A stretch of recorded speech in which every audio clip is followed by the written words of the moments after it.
Seseorang yang disebut emotionally stable psychopath adalah orang yang memiliki sedikit atau bahkan tidak menunjukkan tanda-tanda stres, kecemasan, atau perasaan bersalah, tetapi pada saat yang sama juga minim empati, tidak peduli terhadap penderitaan orang lain, dan manipulatif. Ia terlihat dingin, tenang, dan logis, namun bukan karena kebijaksanaan spiritual atau disiplin diri, melainkan karena otaknya berbeda dalam merespons emosi, terutama emosi sosial seperti rasa bersalah, takut, dan empati. Kondisi ini tidak sama dengan gangguan kejiwaan umum seperti skizofrenia, tapi lebih ke pola kepribadian ekstrim yang dingin secara emosional, manipulatif, dan antisosial.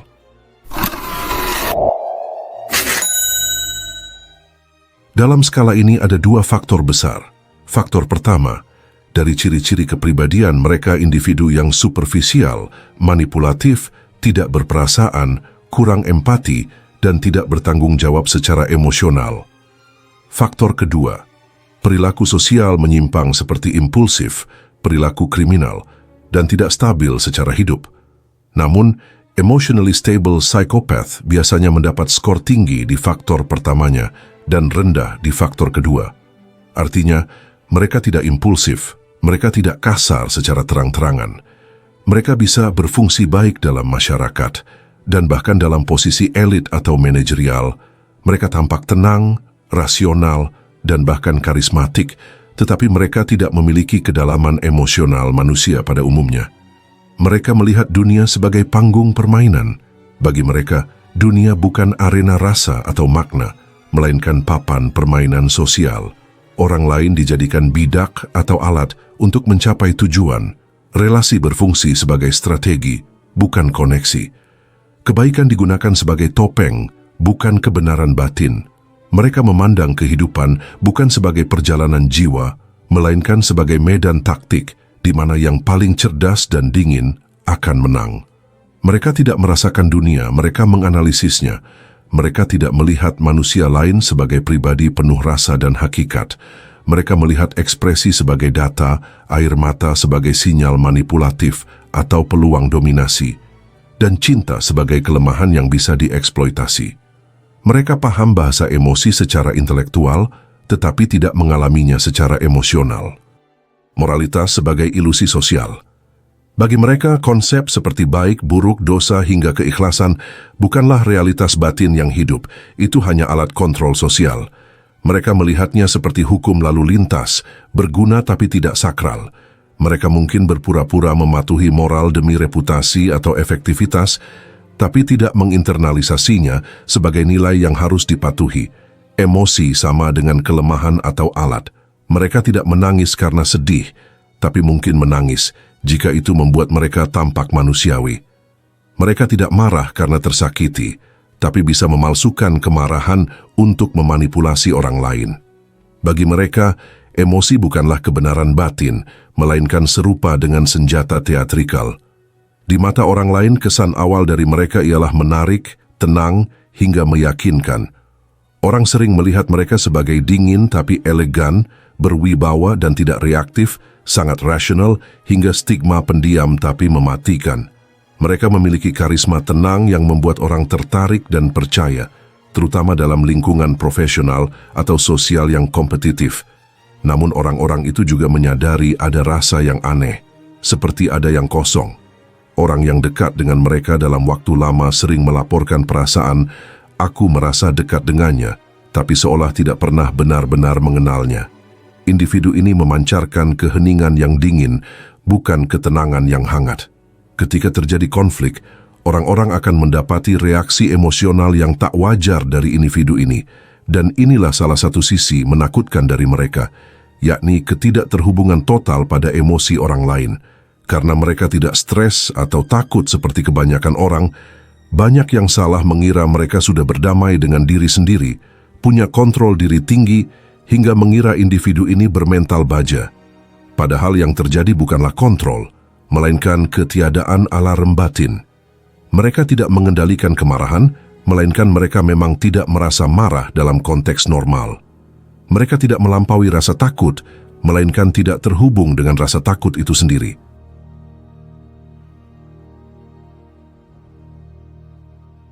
Dalam otak seorang psikopat, terutama yang emotionally stable, terdapat perbedaan fungsional. Pada psikopat, amigdala kurang aktif saat melihat penderitaan orang lain. Itulah sebabnya mereka tidak merasakan empati. Area yang memproses moralitas dan pengambilan keputusan sosial tidak sinkron dengan amigdala, sehingga meski tahu sesuatu itu salah, tapi mereka tidak merasa bersalah. Sistem untuk merespon stres mereka kurang responsif. Maka ketika orang lain panik, mereka tetap tenang dan dingin. Dan ini memberi kesan seolah mereka sangat stabil secara emosi. Jadi, mereka bukan kuat secara emosi dalam arti spiritual atau terlatih, melainkan kurang responsif terhadap emosi tertentu secara biologis.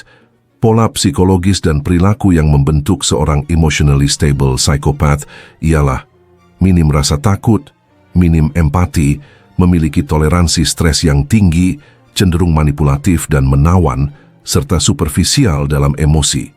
Mereka tidak merasa gentar saat menghadapi ancaman atau hukuman.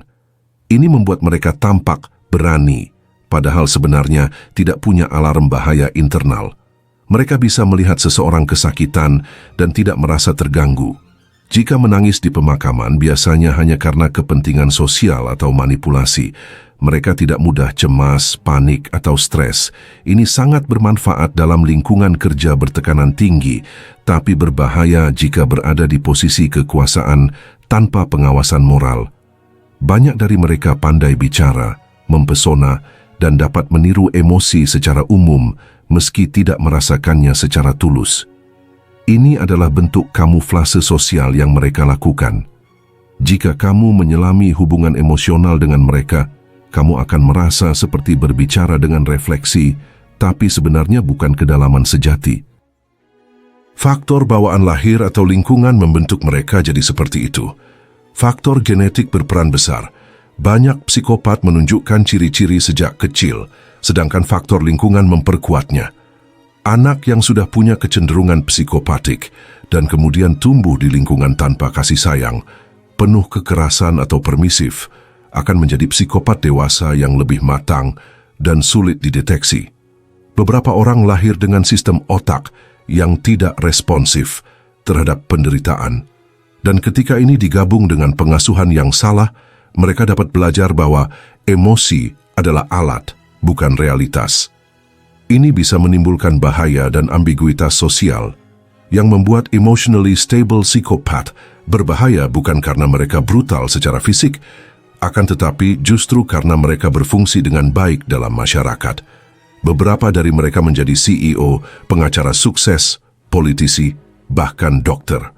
Namun menggunakan keahlian sosial dan emosi mereka secara manipulatif tanpa mengalami rasa bersalah, stres, atau tekanan moral.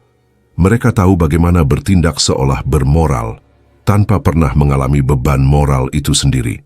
Sebagian besar dari mereka sadar akan perbedaan dirinya, tetapi tidak merasa perlu berubah. Bagi mereka, emosi manusia dianggap sebagai kelemahan, bukan aset. Mereka lebih percaya pada logika, kontrol, dan dominasi sosial. Mereka adalah kombinasi paradoksal. Secara luar tampak kuat dan tenang, tapi secara batin hampa dan terputus dari dimensi kemanusiaan terdalam, seperti kasih sayang, rasa bersalah, dan empati. Seorang emotionally stable psychopath bisa saja tidak membunuh, tidak merampok, tidak menyakiti secara langsung, dan bahkan menolong orang lain. Namun, jika tindakan itu tidak berasal dari rasa peduli, tapi semata-mata karena strategi sosial, kepentingan pribadi jangka panjang, taktik menjaga citra, maka dari sudut pandang etika deontologis atau etika Islam tindakan itu bisa dinilai benar dari luar, tetapi tidak bernilai dari dalam. Sebaliknya, etika utilitarian hanya peduli pada hasil. Maka kalau psikopat menolong karena hasilnya positif, dalam konsep ini ia bisa dianggap baik. Tapi pendekatan ini bermasalah secara spiritual dan eksistensial, karena apakah nilai moral bisa direduksi hanya pada dampaknya saja tanpa mengindahkan niat dan perasaan di baliknya. Dalam perspektif eksistensialisme, filsuf eksistensialis seperti Sartre dan Heidegger memandang manusia sebagai makhluk yang hidup dalam kesadaran akan makna, bertanggung jawab atas dirinya, dan terhubung secara otentik dengan dunia dan sesama. Namun, emotionally stable psychopath tidak punya keberpihakan batin pada penderitaan manusia, tidak punya refleksi mendalam tentang makna rasa sakit orang lain, tidak punya kemampuan untuk menghayati absurditas moral atau kegetiran eksistensial. Mereka bisa saja menyebut dirinya rasional, tapi dalam makna eksistensialis, mereka belum menjadi manusia yang otentik. Mereka hanya meniru eksistensi tanpa mengalami kedalaman eksistensial itu sendiri. Dalam konteks relasi sosial, mereka memiliki potensi daya rusak yang tak terlihat. Salah satu alasan kenapa tipe ini berbahaya dalam jangka panjang adalah karena mereka tidak menghancurkan sistem dari luar, mereka menduduki sistem dari dalam. Contoh, seorang bos psikopat bisa memecat karyawan sambil tersenyum. Seorang pasangan psikopat bisa memanipulasi pasangannya secara emosional selama bertahun-tahun tanpa merasa bersalah. Fenomena ini sering disebut dengan istilah functional psychopathy. Mereka berfungsi tapi membusukkan etika dari dalam. Di tangan seorang emotionally stable psychopath, kekuasaan menjadi alat untuk mengendalikan, bukan membimbing. Menjadi alat untuk mengefisiensikan, bukan memanusiakan. Menjadi alat untuk menguasai, bukan melayani. Dan karena mereka tidak stres atau gelisah secara emosional, mereka bisa membuat keputusan rasional tapi tidak berperasaan, hingga mereka bisa menjalankan kebijakan efisien yang mematikan kehangatan sosial. Ketika seseorang tidak stres, bukan karena ia sudah dewasa secara batin, tapi karena ia tidak bisa merasa, maka itu bukan kekuatan, tapi kekosongan.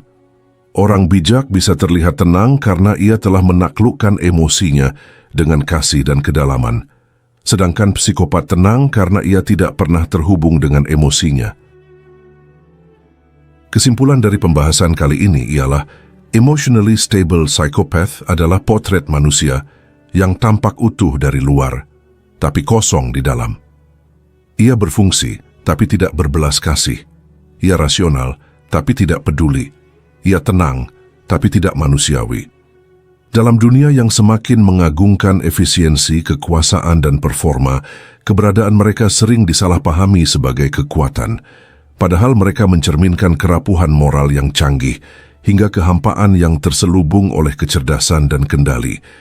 Mereka adalah pengingat bahwa menjadi manusia bukan sekadar mampu berpikir saja, melainkan juga mampu merasakan, dan bahwa keheningan batin yang sejati bukan berasal dari kekosongan, melainkan dari kedalaman. Dalam pergaulan manusia, emosi bukanlah kelemahan, melainkan bentuk lain dari koneksi terdalam.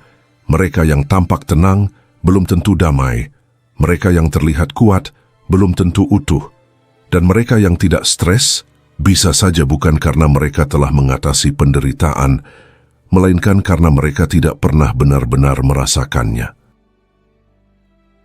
Baiklah kalau begitu seperti biasa, terima kasih sudah menyimak sampai sini. Jangan lupa subscribe Jeda Sibuk. Nantikan pembahasan saya selanjutnya. Saya, si ganteng nan tampan Fernando Widono. Sampai jumpa.